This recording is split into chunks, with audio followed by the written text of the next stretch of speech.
Puis bien sûr, toute l'équipe est prête pour vous servir en ce dimanche. Nous reviendrons sur de très belles images de solidarité, d'entraide, de partage qui marquent justement le mois sacré de Ramadan un peu partout à travers le pays, mais également à l'étranger, à l'instar de Paris justement, où l'on découvrira les ambiances de ce mois de Ramadan dans les banlieues. Et c'est à travers les images rapportées par Afaf Belhouchet. Et puis, nous aurons l'occasion d'aller dans le quartier mythique de Bab el-Oued pour voir aussi les ambiances en ce mois de Ramadan et tous les élans solidaires. Et à l'instar de cette grande table posée justement ce week-end à la Grande Poste et justement qui a fait le bonheur de tous les passants qui avaient envie justement de prendre part à cette grande fête de Ramadan et bien sûr initiée par des associations. Et en citant justement le mouvement associatif, la société civile, elle permet à ce Ramadan d'avoir toute sa valeur à travers des élans solidaires, à travers toutes les œuvres caritatives en faveur des démunis, à l'instar de tout un programme lancé par la Fondation, ou plutôt on va le dire en anglais. Donc, il s'agit de The Algerian United Foundation, d'accord? Donc, l'appellation est anglaise, mais en fait, c'est une fondation justement qui permet justement d'avoir un programme très très solidaire en ce mois de Ramadan. Rappelons que cette fondation est née aussi lors de la création de toute une chaîne humaine à l'occasion de la lutte anti-Covid. Ils étaient au premier rang et on en parlera tout à l'heure avec leur président, ou plutôt l'un des membres fondateurs, Jamel Belbaki. Dans cette émission, nous retrouverons aussi nos amis du dimanche, Aïda Meshri, qui nous parlera un petit peu de l'influence de l'Internet sur les enfants, mais aussi de la manière de les protéger des dangers et fléaux qui guettent ces petits anges à travers justement la toile. Nous aurons aussi l'occasion de retrouver Yazid Ait Mahiddin pour ses coups de cœur et ses coups de gueule de la semaine. Jawdet Gessouma nous parlera aussi de littérature et Mariam Moussaïd nous parlera de verdure et de bien-être à travers les plantes. Donc voilà, ainsi qu'un volet artistique dans cette émission, puisque nous reviendrons sur cette exposition qui a connu un vernissage hier. C'était dans la galerie Hangar, au niveau du grand centre commercial Garden City, Into the Artist's Soul. En est l'intitulé et nous aurons le plaisir de recevoir un participant, Khelif Belkacem en l'occurrence. Il est artiste peintre, autodidacte, très passionné et donc on va un petit peu découvrir son univers ce matin. Merci encore une fois d'être avec nous, mesdames, messieurs. On ne déroge pas à notre tradition dans cette émission. Nous offrons toujours un point météo au démarrage pour vous permettre justement de sonder un petit peu les nouvelles du ciel. Ce matin, ça se fera avec Amal Haribi. Et c'est parti d'ailleurs.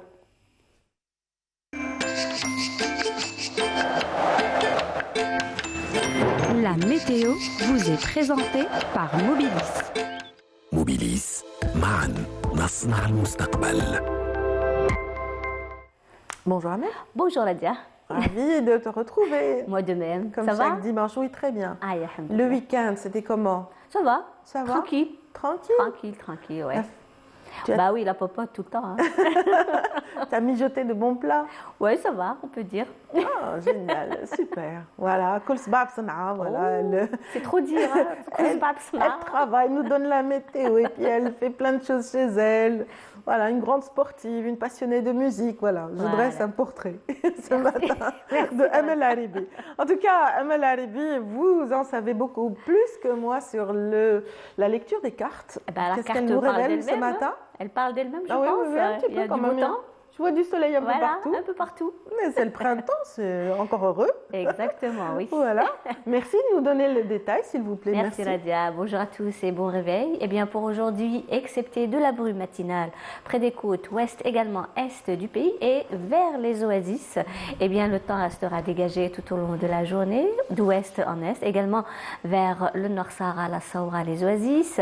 Par contre, le ciel restera souvent voilé vers l'extrême sud, le Hégard et le Tassili est partiellement voilé sur le sud-ouest, mais le ciel se voilera progressivement, mais en fin d'après-midi cette fois-ci sur les régions de l'Est, et à noter des zones de sable sur le Sahara central et le Sahara oriental.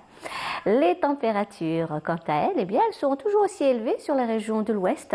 Le maximum 27 degrés à Tlemcen, 25 à Lisane, 22 Oran, également Al-Bayad, 23 Alger, Tizi Ouzou, également Djelfa, 24 à Batna, 20 degrés à Annaba, 21 Sétif. Au sud, 26 degrés seulement à Tamanrasset, 27 Béchar, Ilizi, 28 à Gardaya, 29 Biskra, Tindouf, 30 degrés à Drar, Insalah, 32 à Borj, Bedji Mokhtar et le maximum cette fois-ci à Ingezam avec 37 degrés.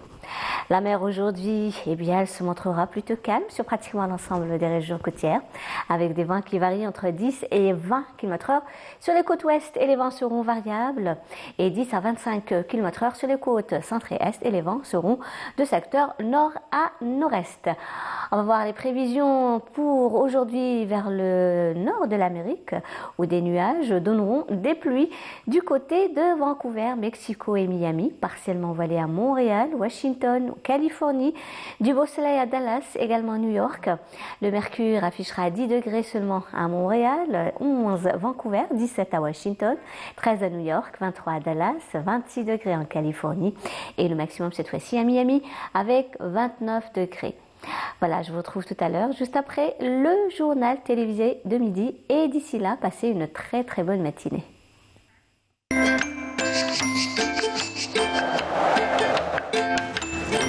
La météo vous est présentée par Mobilis. موبيليس معا نصنع المستقبل. Infiniment, Amel. C'est moi. Donc c'est une belle journée qui s'annonce. Donc voilà. Oui, ben, je vous souhaite d'ailleurs une belle journée. Merci à vous agréable, belle, avec de très belles rencontres, Inch'Allah. Voilà. Bien sûr, vous serez au boulot, mais pourquoi pas, hein. Pourquoi pas, oui. Même au travail, on rencontre de très belles âmes. Exactement, oui. Alors, on salue justement tous nos collègues à travers la chaîne Canal Algérie et puis Yvon Lang, tous ceux qui viennent de nous rejoindre également. Donc, merci pour votre fidélité. Pour certains, merci d'être là, tout simplement. Et j'espère que vous passerez un bon moment avec nous jusqu'à 10h30. Alors, pour commencer, nous allons vous offrir une chanson qui n'a pas pris une ride, puisque le maître incontesté du Chabi, Amar Zahi, voilà, est apprécié à ce jour par les générations actuelles. Et bien sûr, voilà, ça fera plaisir à ses fans d'écouter ou de réécouter le maître Amar Zahi.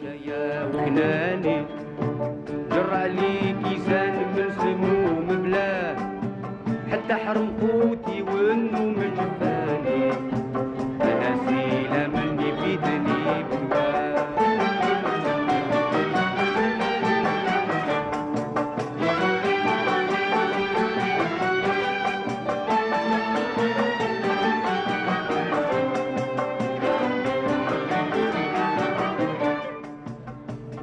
اللي هويت يا خيي ما يهواني بدلني بالغير لحني مراد قولوا لي يا منى تهليل العثماني وفي المعشوق بك شرع الله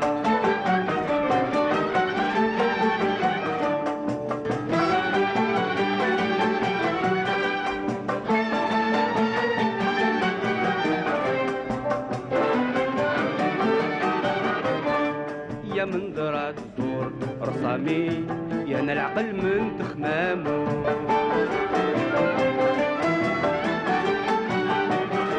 ادا شحال طال غرامي وانا بحبها وحكامو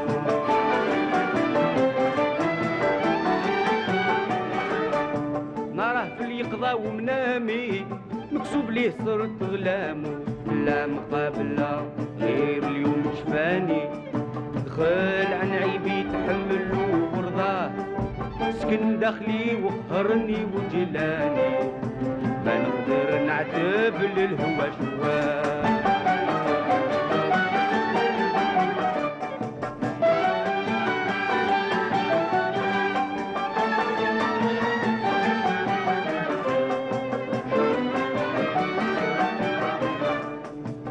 ما ضحكت منه وما بكاني ورالي شلانتي قلوب نراه قولوا لي يا منى تهليل العثماني وفي المعشوق بك شرع الله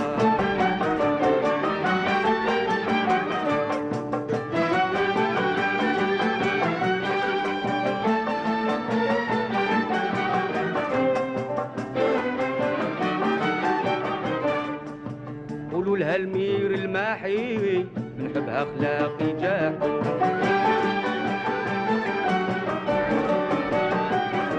نوحت ما نفع نواحي حتى دب جفني طاحوا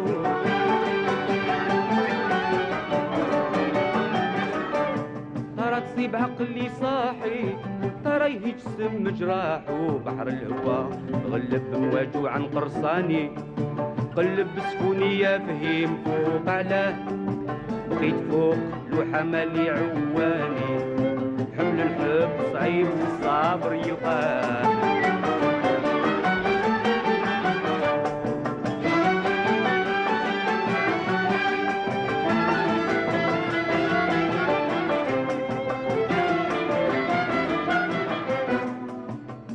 طول عمره متعذب فاني مهما يشوف الزين كايهي جبله قولوا لي يا بنا دليل العدواني معشوق ديك شرع الله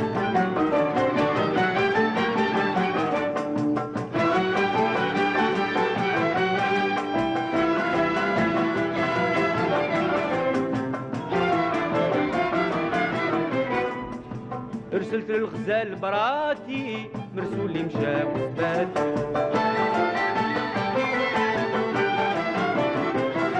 قرا لها حروف بياتي قوات الكتاب رماتو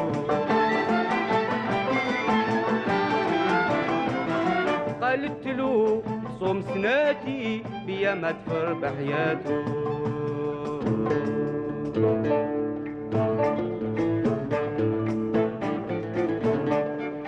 النهار ما عاد تجي لمكاني سير لعندو بكيتا وياه رضيت بنواح وهطل دمع عياني وكتابي رد ما دارت لي عذاب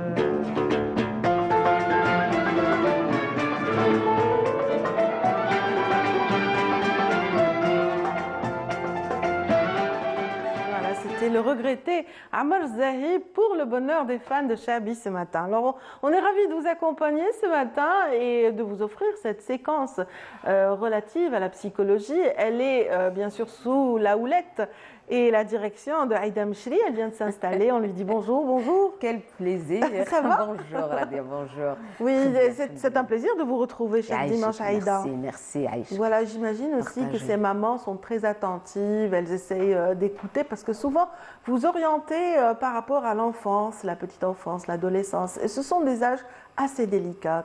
Et en même temps, on participe et on partage ce qui se réalise sur le terrain. Aujourd'hui, avec les applications, avec les nouveaux programmes, avec comment les institutions, mais aussi les professionnels travaillent sur le terrain pour améliorer les choses. C'est intéressant de partager et puis d'expliquer aux parents que c'est peu ce qu'on donne et vraiment peu par rapport à l'ampleur de ces risques, par rapport à ces dangers aussi, combien que c'est très important de pouvoir se serrer les coudes et puis se mener d'une force pour mener ce combat et puis libérer nos enfants de ces écrans qui bousillent leur vie, qui absorbent leur énergie. Et puis voilà. Ils sont en même temps nécessaires, ces écrans. Ils sont en même temps utiles. Il y a cette utilité, il y a cette accessibilité à l'information. Il y a vraiment cette aide qui est apportée par la technologie, qui est indéniable. Mais il y a parallèlement une exposition à certains dangers. On va en parler. Tout à fait. Mais voilà le double tranchant. Et comme on est les premiers cobayes comme ça dans cette génération qui ont subi un tout petit peu ce mouvement, on n'a pas trop la réflexion et puis les bonnes pratiques, disons, pour utiliser justement juste ce qu'il faut, mais protéger d'abord nos enfants et surtout les victimes. On protège les personnes qui ont moins d'expérience dans l'utilisation de ce monde virtuel, mais aussi d'expliquer que voilà, ce n'est pas aussi facile, aussi simple. Les mamans, elles ont plus tendance à occuper un peu leurs enfants à travers une petite connexion comme ça, à travers un jeu. Pour elles, c'est un jeu éducatif, mais on peut se retrouver dans des séquelles et des situations très, très difficiles à gérer après. Absolument. J'ai un exemple à la carte, justement. J'ai un exemple vécu. Il y a quelques semaines, j'avais capté une vidéo, un gamin de 8 ans, donc un parent à moi, Donc, gamin qui a juste 8 ans et qui était sur une vidéo où deux adolescents lui demandaient de relever des défis. Ces défis, c'était quoi? Retenir la respiration le plus longtemps possible. Absolument, c'est un jeu très dangereux. Être en apnée pendant très longtemps et donc il y a des stimulants, et puis après je découvre une deuxième séquence où on lui demande d'exercer un mouvement sur les dents et au terme de ce mouvement il y a un saignement. Oui. Il y a un saignement, ce sont des actes très dangereux et le problème c'est que cet enfant se prêtait au jeu. Mais il n'y a pas que ça, regarde, c'est un très beau exemple pour la simple raison que tu m'invites à parler un tout petit peu de ce monde là où les enfants font semblant et puis ils cherchent à être comme les autres. Intégrer l'autre, c'est faire exactement la même chose. Ils ont besoin d'écran, ils ont besoin de portables, ils ont besoin de smartphones, ils ont besoin de ces jeux pour pouvoir vraiment s'intégrer dans la foule, dans les groupes, les petits clans de copains et puis les amis. Et ça fait partie un peu de leur identité, ça fait partie un peu de la richesse un peu sociale dans laquelle on se projette. Ce danger, si vous avez lu comme ça directement, c'est une grande chance parce que ça attire l'attention. Il y a beaucoup de messages non lus, discrets, qui sont simulés dans des jeux là où les parents ne peuvent pas faire très attention et là où ça peut être triplement ou beaucoup plus difficile à identifier, mais aussi à protéger nos enfants. Y compris les jeunes filles aujourd'hui, on a comme l'impression qu'on protège un peu les garçons, faisant attention que les filles aussi se prêtent au jeu, que les filles aujourd'hui, il nous semble qu'elles sont plus matures, qu'elles ont les réflexes de pouvoir vraiment agir. On parle plutôt à ces garçons qui se retrouvent dans les quartiers avec les copains, avec les prédateurs peut-être, comme ça anonymes, qui peuvent nuire à leur santé. Les filles aussi peuvent se retrouver dans des situations difficiles, guidées, manipulées, utilisées. Et puis, voilà que le cyber-prédateurs peuvent être vraiment un cadre dans lequel on peut sensibiliser ces enfants vers cette manière d'attirer, mais aussi ces jeux dangereux. Et puis si on parle du jeu, vraiment on peut parler de beaucoup de choses, y compris l'addiction, y compris la qualité, y compris le contenu. Maintenant c'est important de pouvoir juste expliquer que cet espace vert, l'espace bleu, pas vert. L'espace bleu, oui, l'espace vert c'est l'extérieur. Absolument. L'espace vert qui peut vraiment inviter l'enfant à jouer, à se retrouver dans un cadre beaucoup plus sain que l'environnement d'Internet, là où ils peuvent se retrouver dans un contexte et dans un cadre qui peut vraiment les mettre dans des situations vraiment très difficiles à gérer.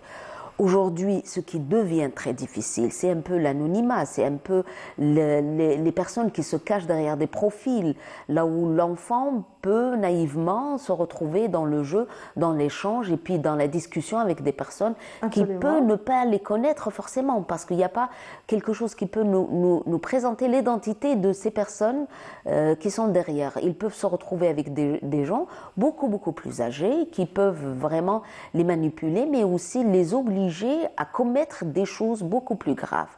Et c'est pour ça qu'aujourd'hui, dans les premières communications, c'est important de le dire avec des phrases simples. C'est important de souligner aussi que c'est la responsabilité des parents et des adultes et des grands-parents aussi, chez qui l'enfant vit et partage un peu le quotidien de sa vie.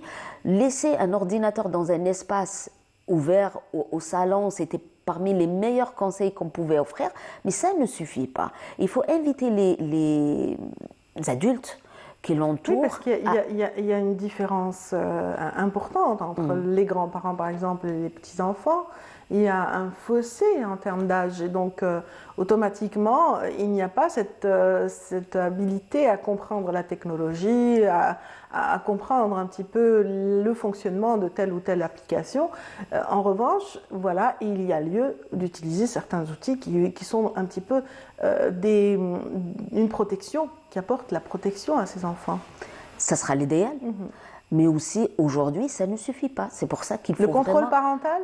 Non, c'est le contrôle parental comme technique, ça veut dire s'il y a les applications, utiliser un tout petit peu tout ce qui peut vraiment protéger les enfants, ça c'est l'idéal.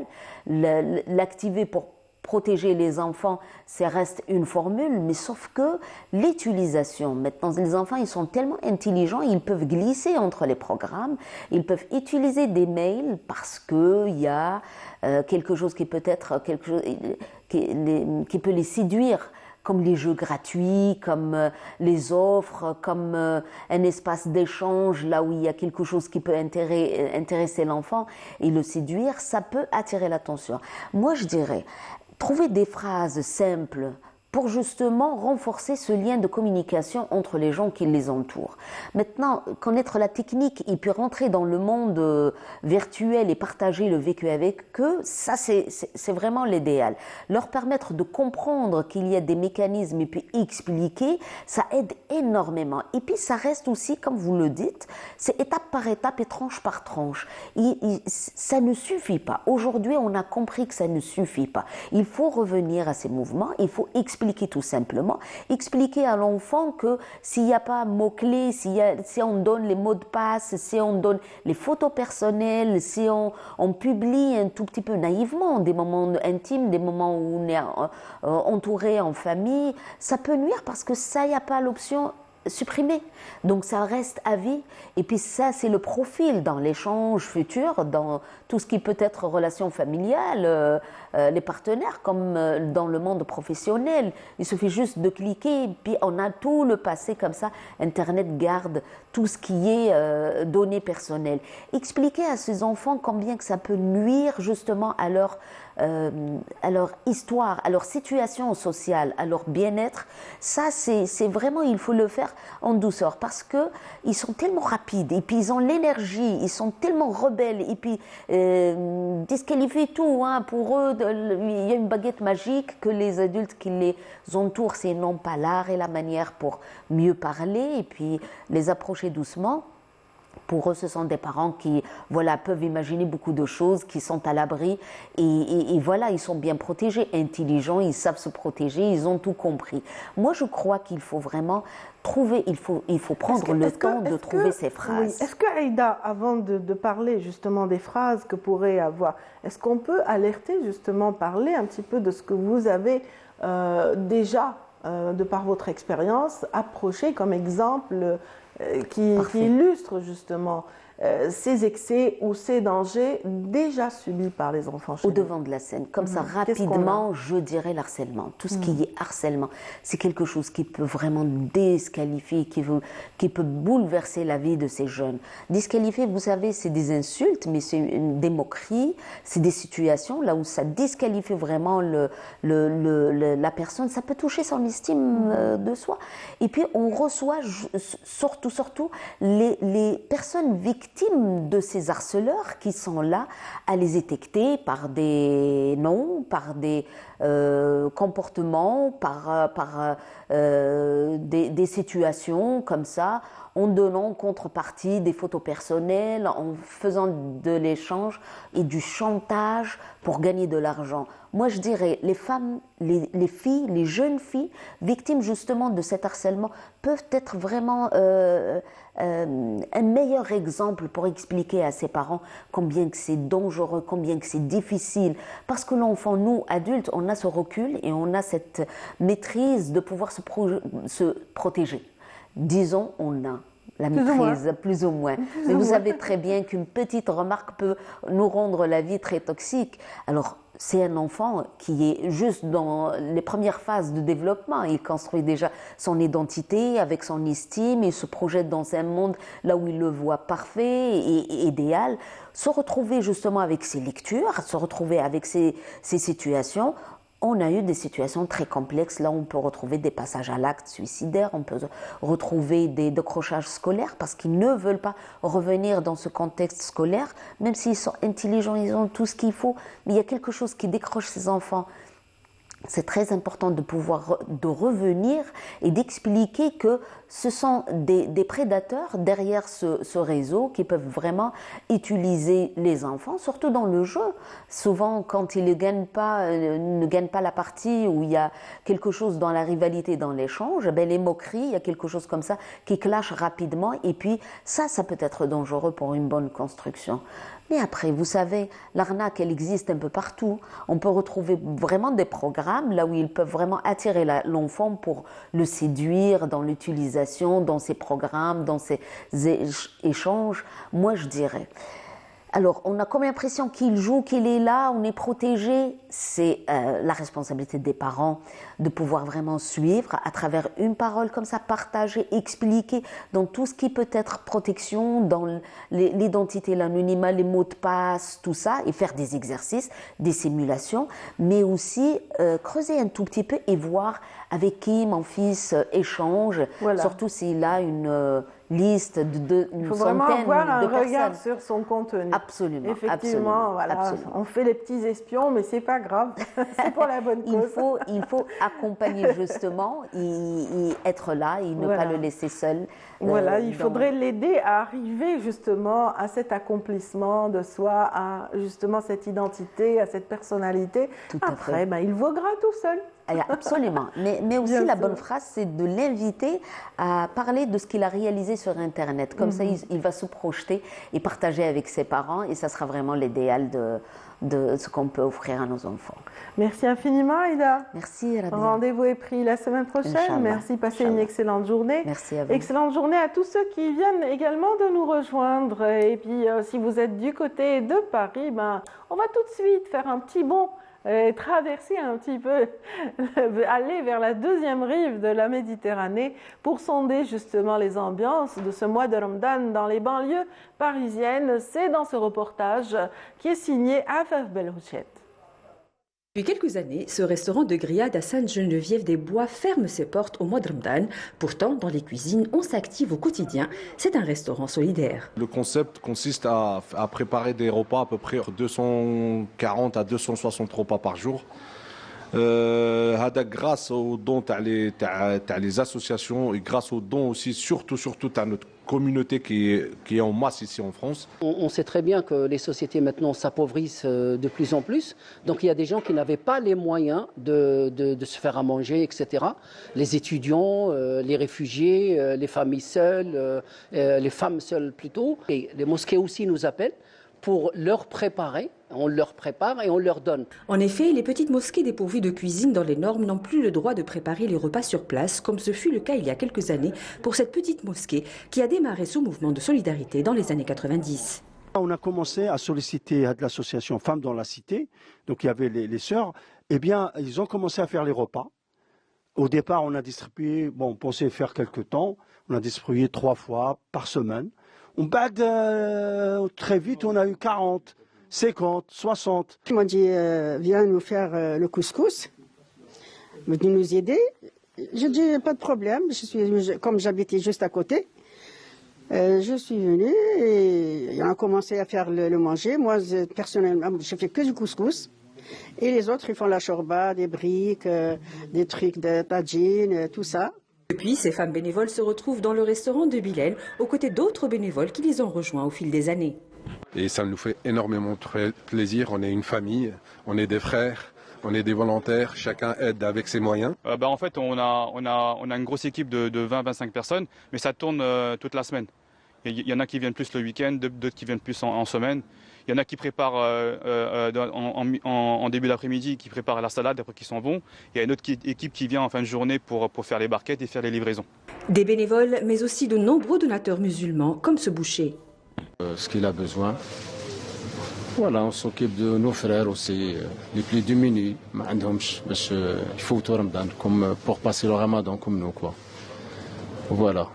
L'une des particularités des repas distribués par l'association Fraternité interculturelle Geneviève réside dans la variété des iftars proposés. Sainte-Geneviève-du-Bois et Savigny, c'est deux différents. Sainte-Geneviève-du-Bois, c'est les tagines, la soupe. Et le Savigny, voilà, plus le riz. Parce qu'en fait, on a un public d'Afghans et de personnes d'Afrique. Donc ils sont plus riz et pâtes. En effet, l'association livre également les foyers de migrants dans les deux villes. Fait livrer. Et ensuite, on a, comme vous avez vu aussi, le dépôt alimentaire où on fournit des dons alimentaires, un colis alimentaire tous les mois pour les nécessiteux. Et aussi, on prépare la rupture du jeûne pour ceux qui sont ici sur place. À l'image d'une ruche d'abeilles, les bénévoles petits et grands s'activent 2 heures avant l'Adhan sur les lieux de distribution de repas au grand bonheur des bénéficiaires, toutes origines confondues.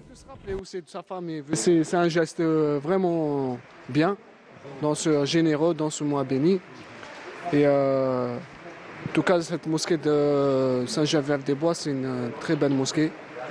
C'est bonne mosquée et bonne organisation. J'espère que c'est très bien. ونحبكم بزاف الناس الكل. انا تونسي نحبكم ياسر ياسر خويا، نحبوا خويا خاوتنا الجزائريه، وهنا نجوا خويا نتلموا مع بعضنا كيما في تونس كيما في الجزائر كيما في فرنسا. تحية جزائر، نحن قاعدين نساعدوا في رمضان لسه ما فطرناش. شكرا كثير والله. Voilà, c'est une chaleur humaine qui est typique aux Algériens, effectivement, nous dit l'invité qui vient de s'installer. Il s'agit de monsieur Djamal Belbaqi, membre fondateur, actuellement même trésorier de la fondation dite Algeria. Algerian ou Algeria United Foundation. Voilà, à chaque fois je bute sur le terme en anglais. Bienvenue, monsieur Belbaqi. On est ravis de vous recevoir. Merci pour l'invitation. Oui, j'ai beaucoup apprécié Là, c'est le mec Sahar Mdanek également. Donc, j'ai beaucoup apprécié vos réactions suite au reportage qui montrait un petit peu l'ambiance de Ramadan et l'élan solidaire du côté de Paris. Et vous me disiez que ce sont les mêmes images que chez nous. Oui, c'est ça, c'est typiquement algérien.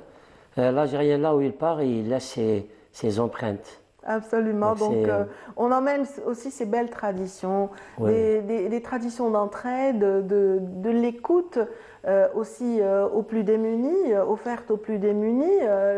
L'élan solidaire, vraiment, il est pluridisciplinaire et il va aussi sur tout un panel d'actions et d'activités. La Fondation est un très bel exemple de cette variété d'actions en faveur des autres. Oui, donc la richesse d'une chose, c'est dans sa diversité. Et dans tous les domaines, on ne doit pas être insensible. Soit dans le domaine de l'éducation, de la santé, dans le domaine du travail, tout ce qui concerne le tissu social. Voilà, le bien-être du citoyen. En fait, vous y œuvrez de différentes manières. Rappelons d'abord juste un petit clin d'œil à votre naissance, plutôt la naissance de la Fondation. Bien sûr, c'était pendant les moments durs et difficiles du Covid. Oui, la Fondation, avant, on était une coordination des volontaires d'Algérie, des bénévoles d'Algérie. Donc, on a activé pendant les premiers moments du Covid. Après, on s'est organisé pendant la deuxième vague en fondation et on a commencé à activer. C'était plus concernant la gestion de la crise sanitaire pendant le Covid. Oui, surtout voilà, la distribution des moyens justement qui permettaient justement l'oxygénation, voilà, la distribution d'oxygène à travers les différentes structures hospitalières et autres. En fait, vous avez voilà, vous avez accompli un travail colossal, je dirais. Voilà, maintenant on est sorti de cette crise qui était difficile, qui vous a marqué, et voilà, la réflexion est tournée, voilà, ailleurs. Donc vous réfléchissez à l'échelle de la société, vous le disiez tout à l'heure. Bon, on va commencer par l'exemple du mois de Ramadan, parce que voilà, il a une spécificité, puis après on va parler des autres actions. Oui, concernant Ramadan, donc le projet phare qu'on a, c'est le projet qui s'appelle projet LIPSA. LIPSA, c'est on essaye d'habiller des enfants de 2 à 14 ans et ça concerne plusieurs wilayas. Il y a une dizaine de wilayas qui sont concernés, en plus le Grand Alger. Oui. Voilà. Donc il y a une caravane qui a d'ores et déjà commencé à se déployer à travers le pays. 10 wilayas donc, ont été sélectionnés. Hier seulement, vous étiez à Indefla, par exemple. Avant-hier, c'était vendredi. C'est la première étape. C'était à Indefla, où plus de 130 enfants ont bénéficié des vêtements de l'Eid. Donc c'était vraiment un partage de joie avec eux. Très bien. Et là, ça continue. Vous prenez part au peloton qui va se déplacer prochainement à Batna, n'est-ce pas? Oui, oui, on a Bouira ce mardi, on a Batna, Inch'Allah Adrar aussi. Et la semaine d'après, donc, on aura Bjaya et Bayed et Adrar.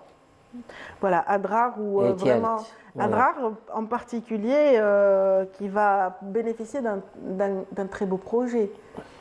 Oui, Adrar, on a un projet on a un petit blocage administratif. Maintenant, ça s'est libéré. On a un projet pour les enfants, pour l'école, des enfants sourds-muets. Et donc, on va essayer de construire un bon espace de 200 mètres carrés, un espace d'activité pour ces enfants qui sont c'est-à-dire qui sont en internat. Oui. Donc, c'est un espace pour leur activité. Un espace ludique, un espace aussi d'apprentissage, parce qu'il y a une belle bibliothèque que vous créez. Non, bien sûr, il y aura une bibliothécaire, il y a toutes les activités dédiées à ce type d'handicap. Très bien. Il y a aussi tout un réseau que vous avez développé avec des personnes qui sont à l'étranger et celles qui sont ici pour offrir de l'aide à cette frange de la société en particulier. Oui, pour l'étranger, il y a eu l'aide pendant le Covid. Et pour ce projet, on a même des profs qui peuvent donner des formations, bien des activités et cours à distance pour ces enfants quand le projet sera réalisé. Voilà, des malentendants des spécialistes dans ce sens. Voilà, qui sont à l'étranger et qui savent aussi transmettre l'information la plus utile. En tout cas, voilà, vous êtes organisé dans la Fondation en différentes commissions et vous touchez vraiment à tous les domaines de la vie, effectivement. Hormis le politique, allez, on enlève le politique, il reste tous les aspects économiques, éducatifs, sanitaires, etc. Oui. Donc on peut parler de tout ce qui est, par exemple, tout ce qui est santé. On a plusieurs projets qui sont en cours. On a chaque mois, on a une opération sensibilisation et pour don de sang. Et cette fois-ci, on va directement vers les sociétés pour faire des opérations don de sang au niveau des sociétés pour essayer de les inciter d'être ce qu'on appelle des sociétés citoyennes. Voilà, des sociétés qui, elles aussi, prennent part de l'action humanitaire, à l'action humanitaire que vous lancez. Donc, il y a aussi, on parle de Ramadan, on parle beaucoup de mets traditionnels, etc. Est-ce que vous aussi, vous avez préparé des espaces dédiés à la restauration pendant Ramadan? Pour le Ramadan, donc on n'a pas fait il n'y a pas eu tout ce qui est restauration. Vous l'avez fait par le passé. Oui, mais même cette année, parce qu'on a eu il y a eu beaucoup de programmes qui a été chargé. Par exemple, dans le cadre de Estelzaq. Oui. Donc il y a eu une formation pour les jeunes porteurs de projets. Donc on a un groupe de jeunes, on est en train de les former pendant 3 mois au niveau du siège par des experts afin qu'ils puissent bénéficier des finances par une banque dont on a fait une convention. Voilà, c'est bien, ils ne sont pas livrés à eux-mêmes, ils sont préparés à la vie professionnelle et aussi à l'entrepreneuriat de manière efficace. Le slogan, c'est « Min al-ihtiyaj ila al-intaj », c'est-à-dire du besoin vers la production. On veut que la personne soit productive et pas assistée. Et d'ailleurs, le nom choisi pour cette activité en particulier est très évocateur. Vous dites Wathba, c'est-à-dire que... Wathba, c'est un autre projet. Non, c'est un autre projet. Alors, je pensais que vous parliez déjà de... Estelzaq, ça concerne les jeunes porteurs de projets. Le financement, l'aboutissement d'un projet. Et Wathba aussi, Wathba, dans le même c'est le rebond, c'est-à-dire pour les jeunes 14-17 ans, c'est des jeunes adolescents qui sont perdus, ils ne savent pas quoi faire. Donc on essaye, on a tout un programme qui dure 3 mois, c'est une prise en charge pendant 3 mois. Les inscriptions sont déjà ouvertes pour qu'on puisse au moins les réintégrer et pour qu'ils positifs dans la société. Semer des graines de positivité Voilà, en eux voilà. pour qu'ils puissent être réactifs face aux dangers, les fléaux. C'est un moyen de Voilà. récupération. C'est un On va essayer moyen de les récupérer cette jeunesse et lui donner des repères et des issues, des ouvertures. Très bien. Ça, c'est excellent. En tout cas, voilà, c'est pas mal. En tout cas, vous avez un regard qui s'adresse essentiellement aux personnes en situation de handicap. Vous ne les oubliez pas. Les personnes aussi malades, les cancéreux, sont une priorité pour la Fondation également. Oui, les cancéreux, c'est vraiment une priorité parce que c'est les premiers cas dans le domaine de la santé et de prise en charge, parce que le nombre il est en train de grimper. Il y a les hôpitaux qui sont un petit peu dépassés. Donc là, on a une maison, on a une donation d'une dame, Laïjaziha, donc c'est une bâtisse qui a été nue, donc on l'a construite, on l'a aménagée à une maison pour les patients atteints de cancer venant des autres wilayas. On a tout un accompagnement complet. On a la restauration, l'hébergement, on a la prise en charge en termes de bilan biologique et imagerie, on a le transport sanitaire, on assure le rendez-vous et on assure aussi, parce qu'on a créé des espaces de détente pour des enfants, pour tout ce qui est activité. Oui, excellent. Excellent. En tout cas, c'est une initiative louable qui soulagera beaucoup de familles qui viennent de l'intérieur, souvent donc un peu perdues dans une ville qu'ils ne connaissent pas et qui auront un petit repère. Vous offrez aussi toute une possibilité de faire toute une batterie de bilans et d'examens qui sont liés justement à la pathologie. En tout cas, bravo. Hein. Oui, c'est un travail en amont pour l'hôpital, donc pour essayer de gagner du temps pour que le malade puisse être pris en charge rapidement. Voilà, on reste dans le domaine sanitaire et on va parler de l'initiative Balsam aussi. Balsam qui est une très belle initiative en faveur des jeunes brûlés.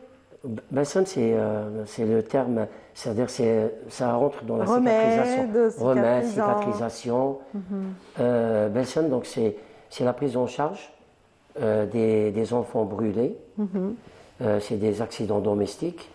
Et voilà, en termes de... Parce que l'hôpital, ils sont pris déjà à l'hôpital par rapport aux urgences, à la cicatrisation. Mais le problème, c'est les dommages par rapport à la cicatrisation. Donc nous, on assure tout ce qui est des vêtements compressifs, soit en tissu, bien en silicone ou bien en dur, pour qu'ils puissent... Pour soulager.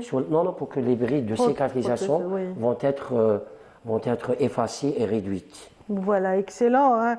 Excellent tout autant que cette initiative en faveur des prématurés. Donc voilà, c'est vrai que souvent, il y a certaines cliniques néonatales ou alors départements ou hospitaliers qui manquent justement de matériel et vous aidez dans ce sens également. Oui, nous, on a l'accentration, on est toujours en amont.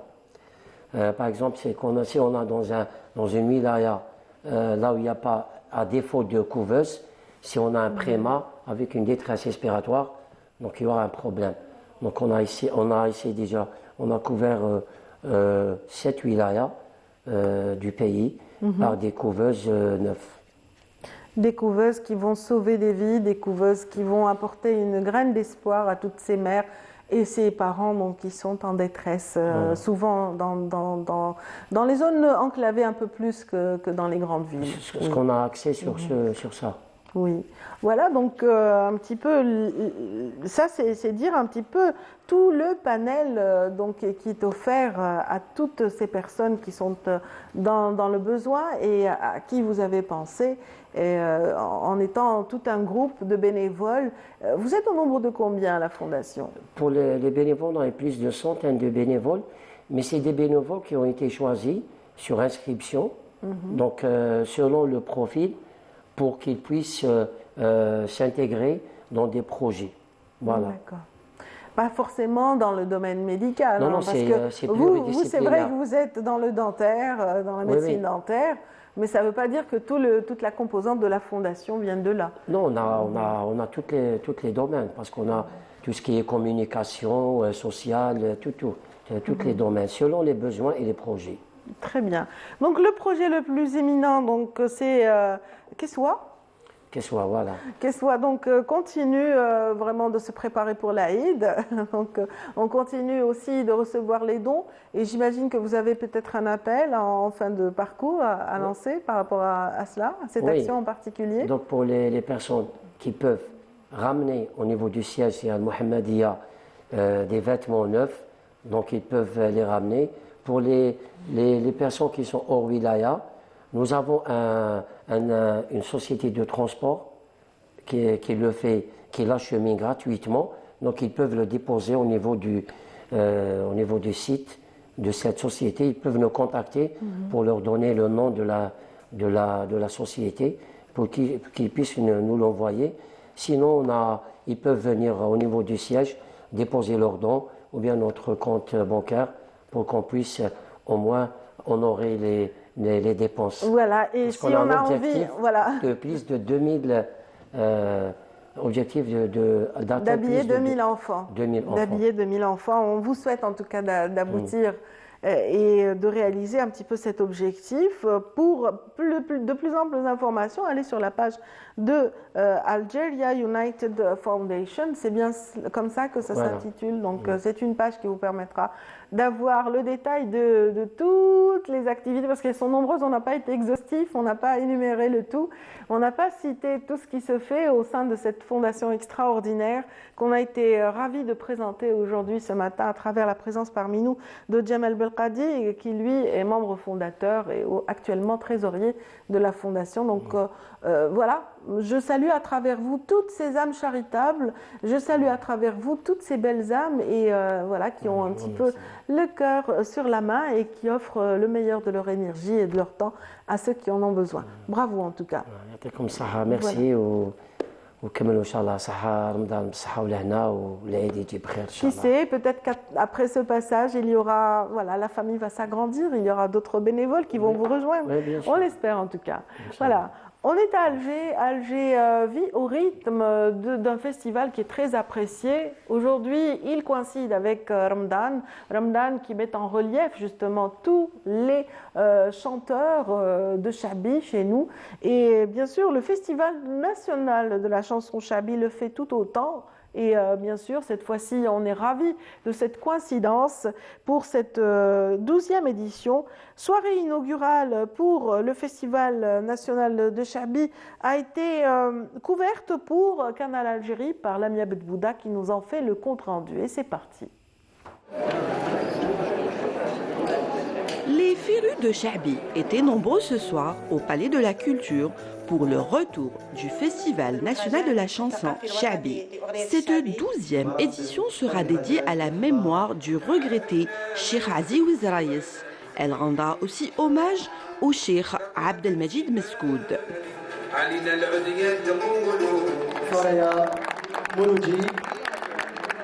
Sur le mois sacré de Ramadan, s'y prête à ce genre de musique. Donc musique du patrimoine algérien, donc la musique Chabi qui fait partie intégrante de la culture algérienne. Donc le festival, c'est la 12e édition de ce festival qui commence un peu à devenir une institution. Et puis c'est une occasion et une vitrine pour les jeunes talents pour c'est-à-dire montrer qu'il y a une nouvelle scène.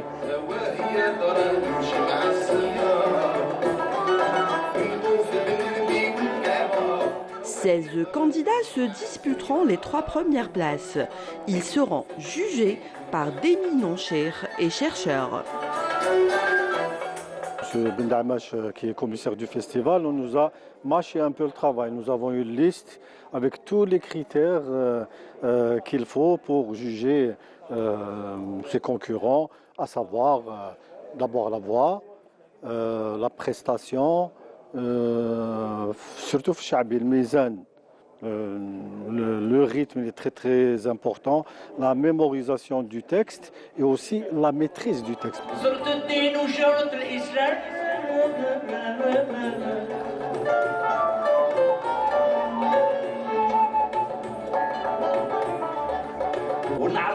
S'étalant sur 4 jours, cette première soirée a été inaugurée par Yassine Zouaoui de Béjaïa avant de laisser la scène au premier candidat Hichem Zien d'Alger. S'en suivra Lounissi Mohamed Yassine de Ain el-Defla et Allout Alili de Béjaïa qui choisira Mdih du grand poète Sidi Lakhdar Ben Khlouf.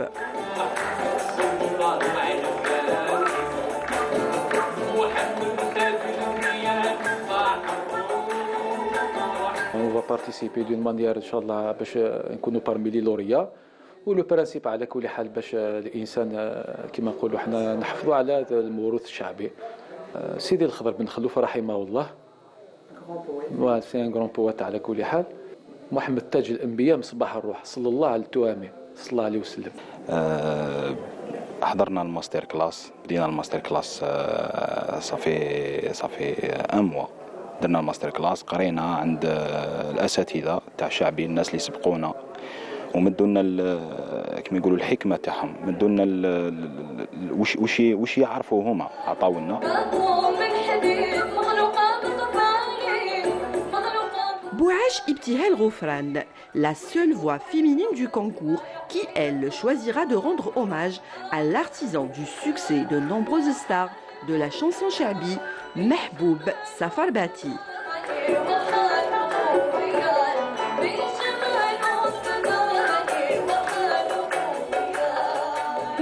كجيل صاعد نحاولوا لو ماكسيموم تاعنا باش التراث الجزائري ما يروحش من بين يدينا، سورتو الاغنيه الشعبيه. حندير لكم استخبار وندير لكم جهلت كل صاحب اللي هي من كلمات المحبوباتي ربي يرحمه ان شاء الله، وندير لكم هكا نخلص صغير. La soirée se termine en beauté avec Mourad Jafri. Une manifestation qui se veut un carrefour de la transmission de cet art du patrimoine culturel immatériel algérien. Voilà, merci à Lamia Boudbouda de nous avoir permis de vivre justement l'ambiance du Festival national de la chanson shabi, très attendu par les adeptes de ce style musical. Ils sont nombreux. Dieu sait que tous les Algériens, où qu'ils soient, apprécient ce style musical, le shabi en l'occurrence. Alors, bon vent pour le festival et bon vent pour tous les participants dont on verra justement le palmarès bientôt. Alors aujourd'hui, nous avons l'occasion aussi de parler d'une autre manifestation culturelle parce que les arts plastiques ne sont pas en reste en ce mois de Ramadan.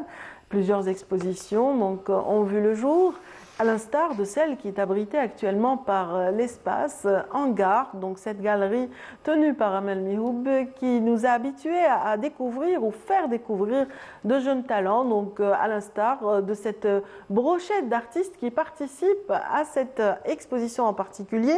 Elle est intitulée Into the Artist's Soul et justement nous allons nous introduire dans l'univers artistique d'un des participants en particulier. Il s'agit de Belkacem Kefil, présent aujourd'hui dans Bonjour d'Algérie. Marhaba bik, bonjour. Bonjour, merci. Bon Ramadan aussi. Merci, ça va? Alhamdoulilah, ça va très bien. Alors voilà, vous êtes venu très tôt le matin, après quand même une soirée qui a duré combien d'heures au niveau de la galerie? C'était le vernissage? Depuis 9h, j'étais là-bas depuis 9h30 jusqu'à peut-être 1h30 du matin. 1h30, ouais. Donc il y a eu un public connaisseur, des amoureux des arts qui sont venus vous encourager, n'est-ce pas? Oui, il y avait un peu de monde, oui, voilà. Voilà.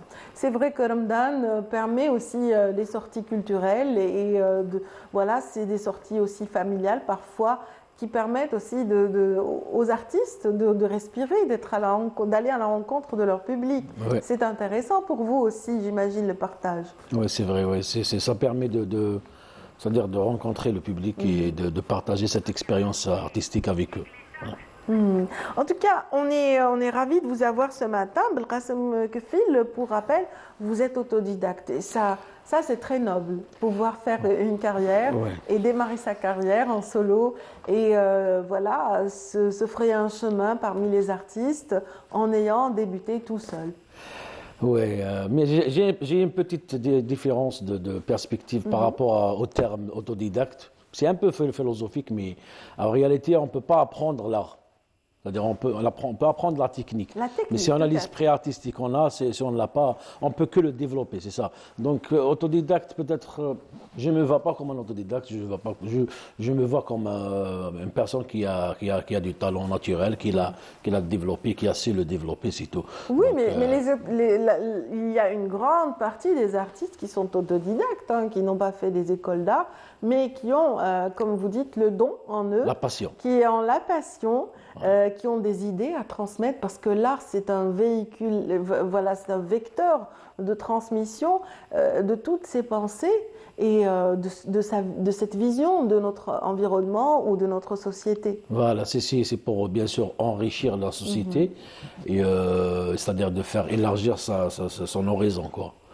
Et l'art, il a plusieurs façons de faire ça, c'est-à-dire plusieurs outils à sa disposition. Voilà. Sensibiliser ou bien... Voilà. En tout cas, depuis 5 ans, vous partagez votre passion, bien que vous ayez commencé depuis la tendre enfance, hein, très tôt. Moi, je me suis, c'est-à-dire à l'âge de 5 ans, je me suis retrouvé en train de dessiner. C'est-à-dire peut-être c'est le dessin qui m'a découvert, pas moi. C'est-à-dire c'est l'art qui m'a choisi peut-être. C'est un don. Moi, je sais que c'est un don parce que à cette époque-là, je savais pas vraiment, je connaissais pas l'importance de l'art. Oui. Mais comme... mais vous aimiez toucher voilà, les pinceaux, la couleur. J'ai commencé par le crayon. Oui. Parce que voilà, j'ai aimé reproduire ce que je vois. Cette envie qui m'a poussé à dessiner, à commencer le dessin. Voilà, là, il y a encore des réminiscences de ces dessins d'enfants, j'imagine, dans cette œuvre qu'on voit à l'antenne. Et on voit justement ces réminiscences de ces dessins d'enfants très, très colorés, très contrastés. Ouais. Il y a le dessin, le tracé. Mais en même temps, il y a cette introduction d'un univers qui rappelle un peu les impressionnistes. Oui, c'est-à-dire, par exemple, moi je suis d'accord avec Picasso qui a dit que ça m'a fallu 4 ans. Oui. 4 ans pour apprendre à peindre comme Raphaël. Mais ça m'a fallu toute une vie pour peindre comme un enfant. C'est-à-dire l'enfant, il a de l'imagination. Oui. Et l'artiste, c'est la même chose. C'est surtout la spontanéité et c'est surtout cet élan. C'est-à-dire que l'enfant est fidèle à son idée. C'est-à-dire qu'il n'est pas envahi par les influences, il n'est pas envahi dans la pureté. Voilà, c'est-à-dire l'enfant, il est ignorant, bien sûr, il ignore beaucoup de choses, mais à la fois, il est ouvert aux possibilités et aux expériences, c'est-à-dire il n'a pas de notion préconçue. C'est-à-dire il est plus, c'est-à-dire son esprit, il est plus ouvert, quoi, par rapport aux adultes. Donc c'est cette capacité qui fait de lui une personne qui est donc il y a un enfant encore en vous. Hein. Bien sûr, bien sûr. C'est bien d'avoir entretenu ça, bien cette sûr. spontanéité. C'est ça l'artiste, c'est-à-dire, mais sauf que l'artiste il a de l'expérience plus qu'un enfant, bien sûr, mais il combine l'aspect imaginaire et l'aspect du savoir. C'est le savoir avec l'imagination qui peut donner de nouvelles perspectives. Oui, mais bien sûr, à l'âge adulte, on a aussi cette perception qu'on a du monde, qui nous entoure. On a cette sensibilité qui évolue. L'enfant, bien sûr, ce sont les premières émotions. L'artiste, en général, il a aussi cette capacité de transmettre ses premières émotions, mais avec aussi certaines idées. Vous, par exemple, vous avez essayé à travers certaines œuvres de parler du patrimoine. D'un patrimoine architectural d'ici et d'ailleurs. Oui, bien sûr, bien sûr. C'est-à-dire tout ce qui m'inspire. C'est-à-dire je peins et je dessine tout ce que j'aime, tout ce qui est beau, quoi. La nature, la beauté des idées, la beauté esthétique, c'est-à-dire l'aspect esthétique de l'art. Et même les idées aussi, il y a des belles idées, c'est-à-dire voilà. Donc, voilà, donc c'est-à-dire que vous avez beaucoup voyagé en tout cas, et vous avez aussi transmis ces premières impressions. C'est comme un carnet de voyage, donc vos toiles se déclinent un petit peu, racontent ces rencontres, ces espaces qui vous ont fasciné. Oui, c'est-à-dire c'est-à-dire les voyages jouent un rôle sur la culture ou l'aspect culturel de l'artiste, c'est-à-dire rencontrer des gens de partout, et ça joue un rôle sur le caractère de l'artiste. Voilà. C'est une richesse, quoi, je veux dire. En tout cas, votre caractère vous a permis de vous libérer de contraintes, certaines contraintes, puisque vous mixez, vous fusionnez plusieurs styles, là on voit du pointillisme, un petit peu d'impressionnisme, un peu de fauvisme, un petit peu de... C'est un petit mélange qui est assez sympathique et avec des petits contrastes qui font qu'on est emporté par la toile. Mais voilà, c'est-à-dire, c'est fait par exemple parce que pour moi, l'art doit refléter ces diversités, quoi, ces différences, ces diversités, c'est-à-dire diversité des styles et même diversité des sensations. Par exemple, la joie et la tristesse, et beaucoup de ces contrastes-là. Donc, pour moi, l'art doit être capable de refléter tout ce qui fait partie de la vie, quoi. Oui, tout ce qui est en nous. En tout cas, vous le faites, à votre manière. Je sens que vous vous recherchez encore à travers l'usage ou en utilisant toutes ces fusions. Il y a encore en vous une partie qui se recherche et qui va finir par aboutir à une empreinte particulière. Voilà, de plus en plus, elle se raffine, elle se raffine de plus en plus. Ça se voit, on évolue vers quand même des choses qui se ressemblent et qui vont dans le même sens. Et Inch'Allah, je vous souhaite en tout cas tout le succès dans cette exposition et les prochaines également. Donc, on peut parler peut-être de l'actualité des prochaines expositions. Est-ce qu'il y en aura ? Pour l'instant, c'est celle-là qui existe. Pour l'instant, c'est la seule que j'ai, mais peut-être plus tard, bien sûr. Oui, bien sûr, j'imagine. J'aimerais bien participer dans d'autres expositions, bien sûr. Voilà. En tout cas, pour ceux qui ont envie d'approfondir le regard et de s'attarder sur vos toiles, en particulier, ou celles de toute une brochette d'artistes en herbe, ils sont à la galerie Angart. Ça se passe au centre commercial de Cheraga, donc le Garden City, dans une petite galerie pleine de charme, qui est pleine de couleurs pour cette semaine ou quinzaine. Ça se déroulera jusqu'à quand ? Jusqu'au 14. Jusqu'au 14 du mois prochain. Donc voilà, bon vent pour l'exposition pour ce qui concerne Belkacem Kefil. On a été ravis de vous recevoir. Et puis bon vent aussi pour toute cette pléiade d'artistes qui vous accompagnent au niveau de cette galerie d'art. Bonne chance. Merci beaucoup. Bonne chance. Donc merci à tous ceux qui sont avec nous et qui ont envie aussi d'avoir d'autres éléments d'information relatifs à la vie culturelle. Dans un petit moment, nous retrouverons nos amis du dimanche, donc Jawdet Gessouma pour les bonnes feuilles et aussi Yazid Ait Mahidine, ainsi que Mariam Moussaïd, donc le trio qui vous accompagne chaque dimanche. Après, bien sûr, un reportage. Dans ce reportage, on va vivre aussi une ambiance très particulière. C'était à la Grande Poste ce week-end, donc des tables dressées pour Abir Sabil et pour toute personne désirant goûter au partage et justement à la communion en ce mois de Ramadan. Voilà, c'est un reportage qui est signé Raouf Hamouche.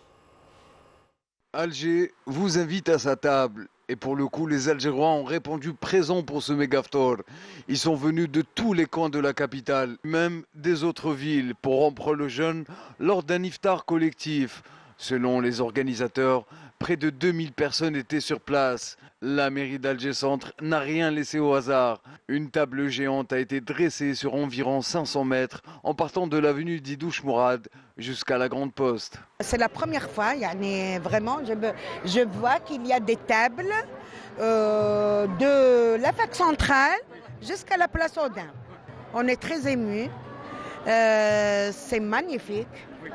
D'habitude, on voyait ça peut-être dans d'autres pays, mais là, vraiment...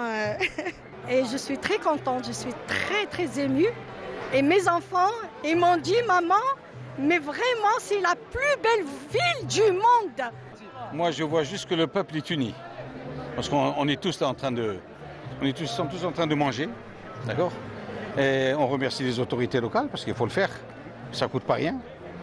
Et donc tout le monde est là, c'est les familles, les enfants, tout le monde se promène, c'est la joie, la bonne humeur, c'est fantastique. Vous êtes venu tout seul ou en famille? Non, je suis venu en famille avec mon épouse et ma belle-mère. Très bien. Bonjour madame. Bonjour monsieur. Oh, c'est trop sympa, vraiment. On est venu par hasard et là franchement, ça nous a beaucoup touchés. Sur place, ces touristes anglais ont été impressionnés de ce grand élan de solidarité et de fraternité du peuple algérien.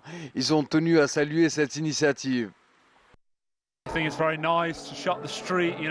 C'est vraiment magnifique de regrouper les gens dehors pour partager l'iftar ensemble, surtout après une longue journée de jeûne. C'est super de se regrouper ici chaque vendredi et passer un moment agréable. C'est une très belle image que la communauté musulmane donne. Les Algériens sont hospitaliers. Nous avons été chaleureusement accueillis. Nous sommes en Algérie pour un séjour de vacances. On nous a déjà parlé de cette rue et en passant, tout le monde était gentil avec nous et nous ont invités à nous joindre à eux pour manger ensemble et on le fera avec plaisir.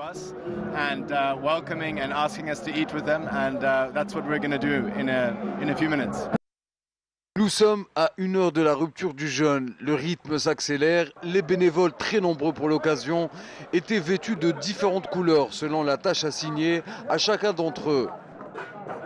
En déambulant tout au long des rangées de tables, nous avons rapidement été saisis par l'odeur très appétissante de la traditionnelle shorba. Il faut dire que tout le mérite revient à ces femmes et hommes qui ont commencé à préparer ce repas depuis tôt le matin.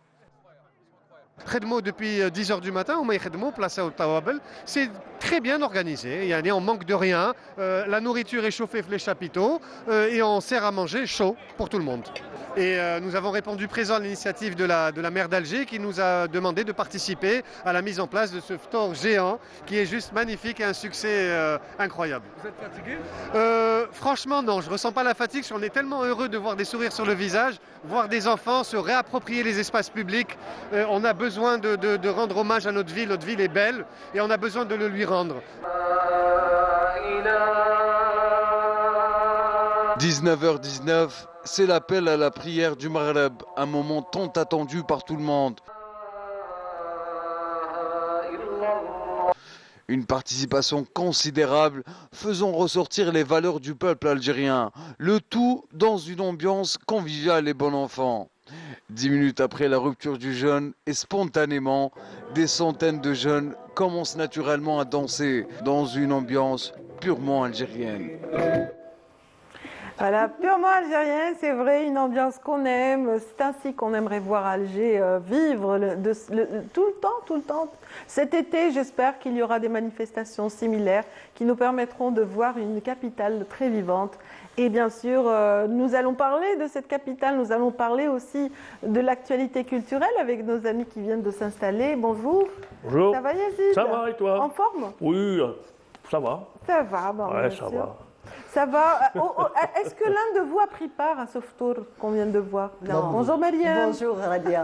J'aurais voulu, je sais que je voulais y aller. Moi aussi. Sincèrement. Moi je dis oui, s'asseoir au milieu des Oui, ça va les épargner de faire une shorba. Non, mais déjà, c'était plus pour m'asseoir en plein milieu. Voilà, au milieu de l'Audin. J'ai été, ça fait peut-être en il y a quelques années, ils l'ont fait. 2016, je pense.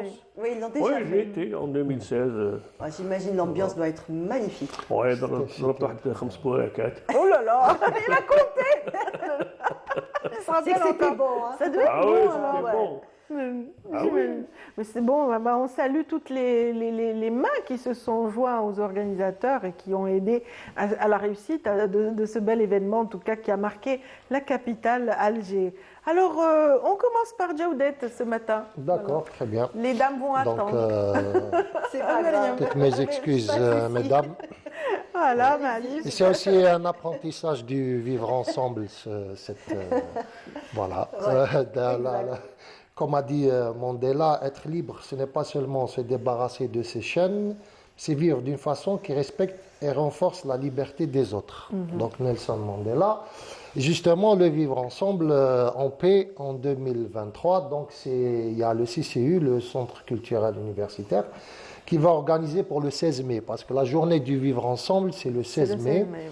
Donc ils vont organiser des ateliers, des workshops et tout, pour des ateliers d'écriture, des ateliers aussi de poésie, et ils vont apprendre à ceux qui participent à parler, apprécier l'échange,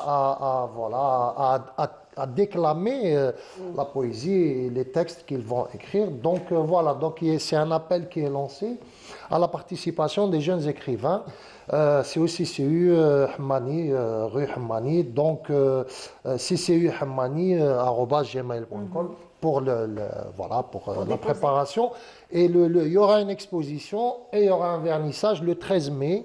Donc, qui va préparer cette journée du 16 mai dans laquelle on va déclarer. Rappelons que c'est l'Algérie qui était qui a pris l'initiative de promulguer cette journée auprès de l'ONU. C'est l'Algérie, c'est le Beltounes. vivre ensemble en paix.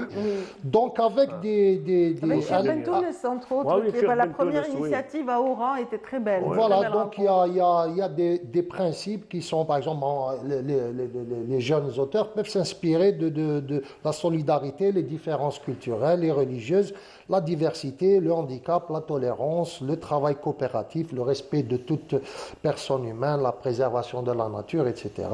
Donc voilà, tout un ensemble de thématiques, de principes humanistes, qui sont... En tout cas, cet iftar au niveau de la Grande Poste est une très belle illustration de ce vivre ensemble. Oui, voilà, bien sûr. Les familles, les gens de différentes cultures, différentes nationalités qui étaient présentes. Bien sûr, ça se fait un peu partout. Et Alger...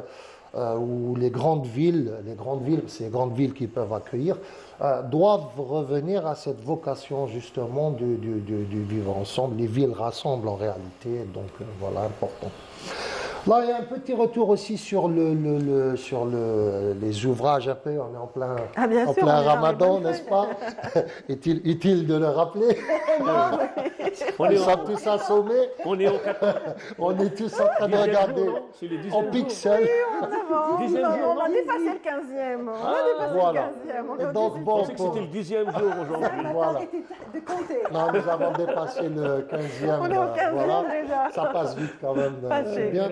Donc, Qa'dat Ramadan, à la découverte des traditions algériennes par le scribe, vraiment. Lui, je l'appelle le scribe. Nordin Louhal, c'est vraiment le scribe de la ville d'Alger, de l'Aqdema, de l'Bahja, de l'Mahroussa. Le griot d'Alger. C'est le griot. J'ai l'impression, oui, quand on le voit et quand on lui parle, il est toujours affable, gentil et tout. Et il est féru de toutes les traditions.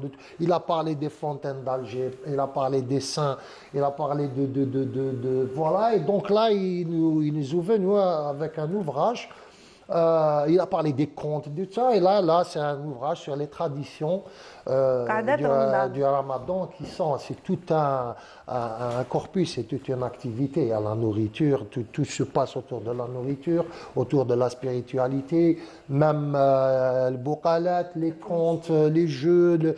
Et donc lui, il a dans une grande dédicace, il a présenté son ouvrage. Ramadan est donc très intéressant à découvrir parce qu'il a quand même une valeur ethnographique très intéressante, Nordin Louhal. Et le bonhomme, le personnage, et lui-même, je pense qu'il va bientôt intégrer la légende parce qu'il est lui-même vraiment, c'est un enfant de la Kasbah, donc, et on le voit vraiment que c'est un enfant de la Kasbah. Donc un ouvrage à découvrir vraiment pour le plaisir, Qa'dat Ramadan. Voilà, donc, et puis après, il y a aussi un ouvrage un peu plus, pas élaboré, mais un peu plus vraiment dans les cimes un peu de la spiritualité, de la connaissance. Alors, lui, c'est aussi un personnage qui va bientôt rentrer dans l'agence, puisqu'on a l'impression que ce personnage est sorti vraiment d'une époque d'Averroès ou d'Ibn Sina, en habit moderne, c'est incroyable. Donc lui, c'est Mahmoud Arwa qui est anesthésiste réanimateur, il est médecin, anesthésiste animateur, poète, et question originalité, ce monsieur est vraiment excellent. Donc là, il vient avec un ouvrage qu'il a sorti en janvier 2023, donc c'est tout frais aussi. Donc ses commentaires au poème de la médecine d'Avicenne. Mais à travers un travail d'Averroès Ibn Rushd, 1126-1198, qui est médecin, philosophe, théologien, il est connu en Occident pour avoir été un commentateur d'Aristote. Mais en même temps, dans le traité de l'âme, c'est-à-dire l'ouvrage très connu de l'intelligence de la pensée sur le deux anima d'Aristote. Et donc, Averroès avait commenté les ouvrages d'Avicenne d'Ibn Sina sur la médecine, sur la connaissance, sachant qu'on parlait d'Hippocrate, de Galien, de tout ça. Et Ibn Rushd a fait un commentaire sur ces ouvrages, le dernier mois, qui était vraiment précurseur de la psychologie. Et donc tous les chrétiens de l'époque, Thomas d'Aquin, tout ça, et même l'archevêque de Paris de l'époque, ont vraiment protesté parce qu'il parlait de psychologie, parlait de science et tout ça. Et là, donc, il y a Mahmoud Arwa qui a fait une traduction de cet ouvrage du Moyen-Âge. Et donc, c'est un commentaire sur le deux anima d'Aristote. Et donc, Mohamed Arwa a fait la traduction, la traduction originale d'Averroès d'Ibn Rushd n'existe plus. Donc, il y avait une traduction de Michel Scott et Mohamed Arwa l'a reprise. Et donc, voilà. Donc là, c'est le deux anima, c'est l'original d'Ibn Rushd. Et la traduction, c'était ce qu'on avait vu juste avant. Donc Mahmoud Arwa a fait vraiment un travail remarquable de traduction et il a commenté cette traduction. Et donc, vraiment, on espère l'avoir.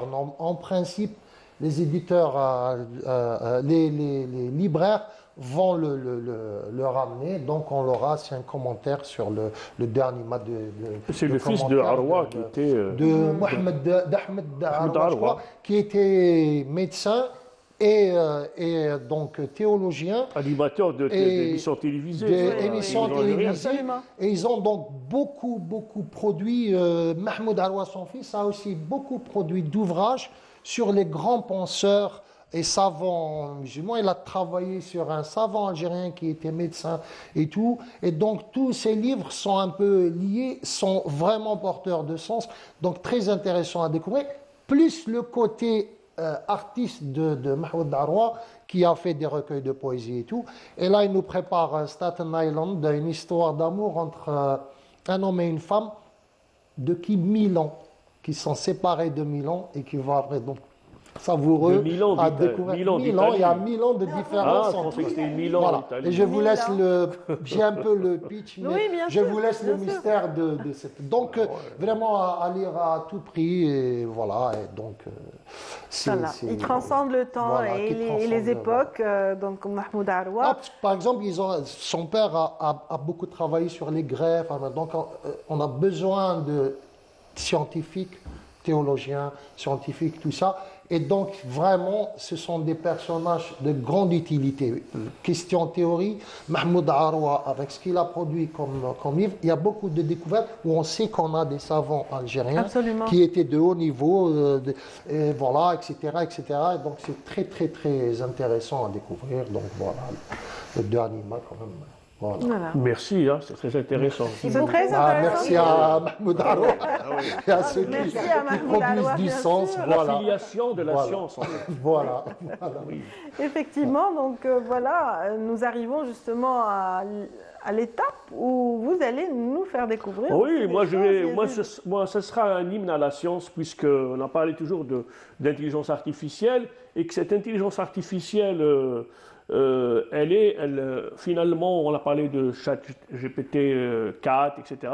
Et là, je découvre que finalement, l'intelligence artificielle, elle porte secours à la science, puisque Todd Holland, qui est un grand neurochirurgien de Michigan Medicine, donc université, ils sont arrivés, cette équipe dirigée par ce grand chirurgien, à détecter en 90 secondes la tumeur du cerveau, et non seulement la tumeur du cerveau, mais également les mutations génétiques. Donc ça permet donc d'un diagnostic rapide en plein bloc opératoire, et puis une guérison totale en fait de cette tumeur. Donc, avec des greffes d'organes probablement dans le futur futur proche, s'il y a une recherche, où la 3D, l'imprimante 3D, à l'intérieur du corps, ils sont en train d'inventer une imprimante 3D qui peut justement compenser une perte d'organes.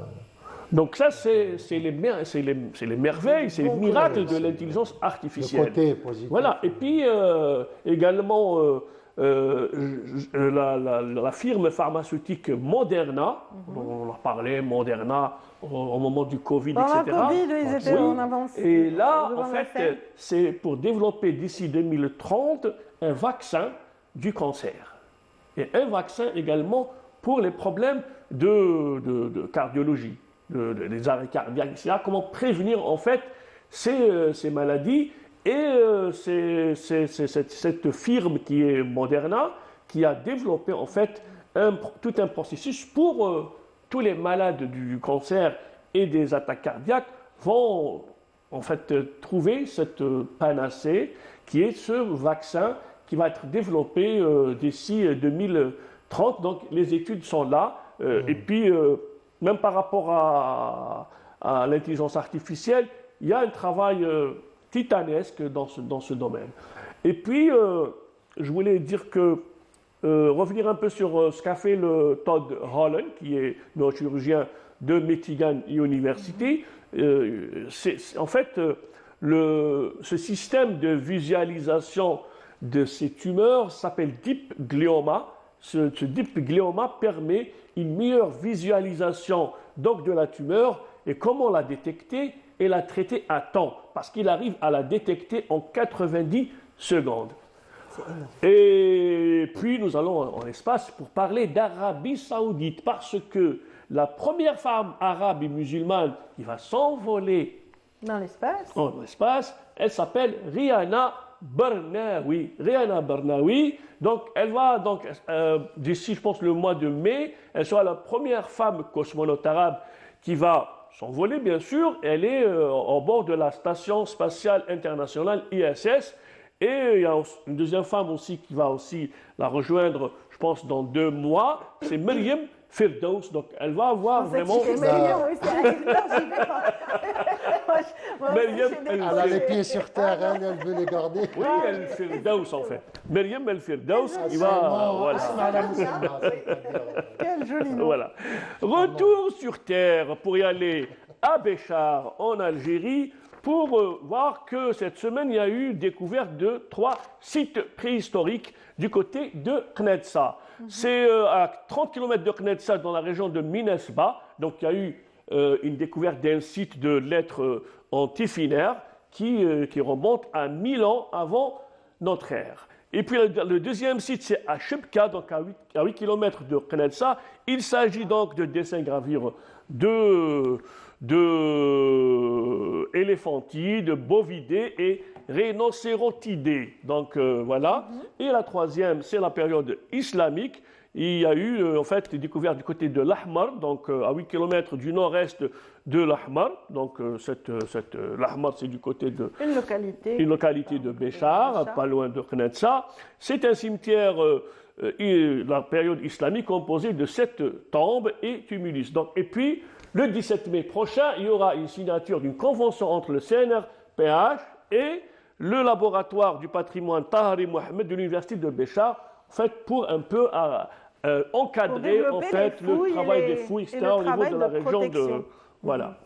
Voilà, c'est super, c'est énorme pour la wilaya de Béchar, c'est excellent. Voilà, et puis il y aura, je pense, sur la dimension africaine de la région de Béchar, il y aura un séminaire le 17 mai prochain à l'université de Béchar. Voilà. Très bien. Béchar qui est plutôt aride, mais où poussent de très belles plantes dans certaines oasis. Et voilà, je voulais juste faire un coucou aujourd'hui à mon oncle, le Hashmi Nadir, donc coucou, voilà. Voilà. Coucou. Coucou Mariam. Oui, coucou. Bien ancré, bien enraciné sur terre. Toujours bien les pieds sur terre, comme le disait Jawdet. Et à ton avis, aujourd'hui, je vais parler de quoi? Je vais te poser une petite... en devinette. Je vais te donner une charade. Essaye avec eux. Alors, je vous dirais que c'est une petite graine et qu'on retrouve dans pratiquement tous les plats salés, pas sucrés, algériens, algérois. Allez. Sésame. Non, c'est sésame. Non. Cumin, on lui fait du cumin en fait. On met du cumin. Non. C'est une graine, c'est une légumineuse. Allez, vas-y, encore une légumineuse. Elle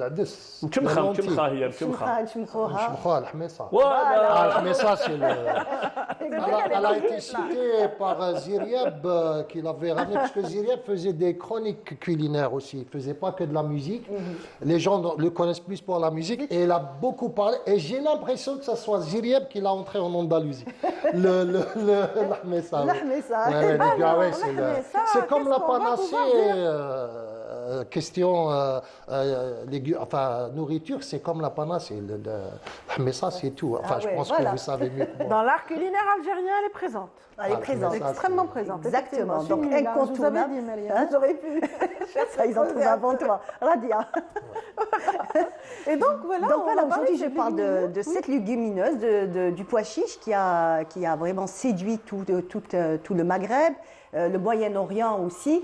Très peu l'Europe. Il faut savoir qu'elle est arrivée en Europe, mais en fait, elle n'a pas été vraiment prise, on va dire, comme en fait les autres légumes ou les autres légumineuses.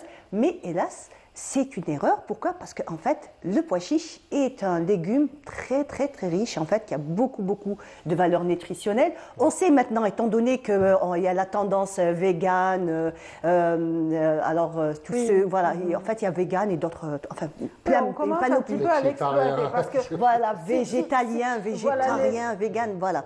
Donc, tout ça, c'est... Ça veut dire qu'il contient des protéines. Exactement. Une très, très bonne partie on va dire,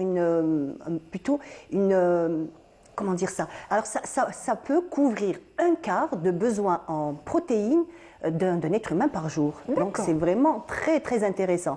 Alors bien entendu de la protéine, de la bonne protéine, puisque ce n'est pas de la protéine animale, plutôt végétale.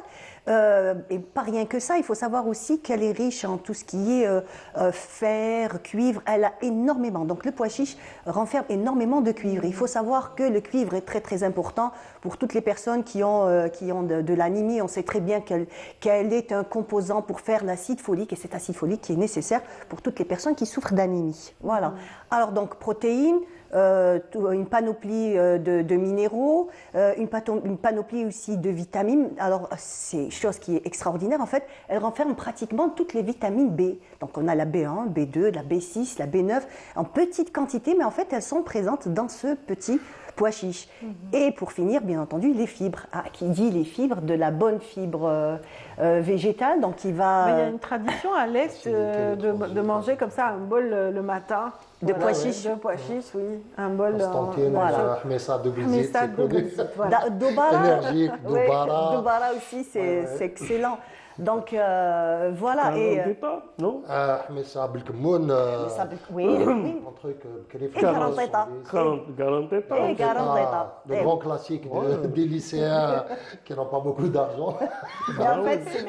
En fait, ils ont vraiment de la chance dans leurs petits soucis financiers, parce qu'en fait, c'est vraiment C'était fait pour, voilà. c'est fait pour.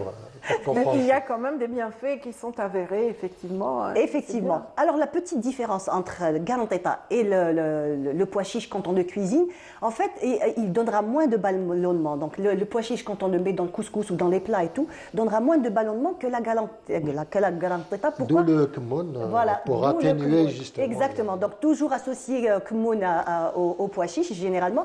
Mais en fait, elle va perdre toute cette substance qui donne des ballonnements quand on la fait tremper. C'est pour ça qu'on l'a fait tremper 12 heures, même on peut aller jusqu'à 24 heures, il faut savoir qu'on peut même aller jusqu'à 24 heures, plus on la laissera tremper, plus elle perdra donc ce côté qui donne des ballonnements. Chose qu'il n'y a pas quand on fait la garanteta, puisque c'est carrément du pois chiche sec, de la poudre de pois chiche. qu'on va réduire en farine. De bara aussi à base de pois chiche. Oui, de bara aussi à base de pois chiche. Voilà. Il y a une gharibia pois chiche. Avec des pois chiches. Beaucoup faite en Tunisie, c'est une merveille. C'est très bon. Gharibia à base de. Gharibia bâtonné comme ça. Moitié de farine, moitié de pois chiche, et c'est succulent. Alors, effectivement. Voilà, on a commencé à parler de bouffe, ça y est, les papis commencent à souffrir. On va arrêter le supplice. Je vous ramène maintenant, on va aller partir plutôt côté jardin. Alors pour les gens qui veulent cultiver, donc pour les gens qui veulent cultiver le pois chiche, il faut savoir que c'est une plante qui ne demande pas du tout d'entretien et surtout qui aime les sols pauvres. Alors si on a un endroit où la terre n'est pas bonne, ben, on pourra planter ces pois chiches. Le cycle est un peu lent, mais en fait on récoltera ses propres pois chiches. Pourquoi pas? Eh ben pourquoi pas, hein. De toute façon, moi j'ai pas la main verte, mais j'imagine que... Je vais le faire pour toi. Et quand ça va pousser, je te le ramènerai. Si j'ai un souci, ben je viens. Il n'y a pas de souci. Merci infiniment. Merci à toi. Voilà, merci Jawded, merci. Merci à tous ceux qui étaient avec nous ce matin. Voilà, on a faim déjà. Voilà. Elle a réussi à nous donner faim, Myriam, mais j'espère en tout cas que vous tiendrez le coup, que vous passerez une excellente journée. Pourquoi pas en regardant Canal Algérie de temps en temps. Merci en tout cas pour votre fidélité. Passez une excellente journée. Au revoir, messieurs, dames.